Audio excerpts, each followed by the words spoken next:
মাসে 24 তারিখের পরে বড় আন্দোলন তৈরি হবে। আন্দোলনের সাথে সাথে রেলপথ, নৌপথ, রাজপথ সব বন্ধ করে দিয়ে আমাদের দাবি আদায় করে ছাড়বো।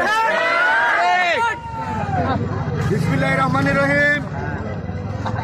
আমরা দীর্ঘদিন যাবৎ রাজপথে খণ্ডিত বিজয়নগর করার লক্ষ্যে যারা কাজ করছে, ওই দখলবাদ এবং নিকৃষ্টকারীদের প্রতি আন্দোলন আমরা ধারাবাহিকভাবে চালিয়ে যাচ্ছি। আমাদের একটাই দাবি, আমাদেরকে সদর ব্রাহ্মণবাড়িয়া সংসদীয় 3 আসনের অন্তর্ভুক্ত রাখতে হবে।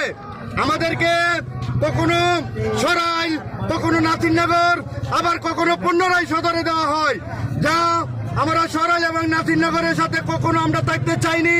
আমরার মত এবং উদ্দেশ্যের পরিপন্থীভাবে ওরা বারেবার আমাদেরকে নির্বাচন কমিশন এভাবে আমাদেরকে লাঞ্ছিত করেছে। আমরা চাই ব্রাহ্মণবাড়িয়া সংসদীয় আসনের সাথে এখনো আছি, বর্তমানে থাকবো, ভবিষ্যতে থাকবো। ওদের সাথে আমাদের আত্মার বন্ধন, আমাদের চাঞ্চল্য কোন কার্যক্রম যদি করে আমরা রাজপথে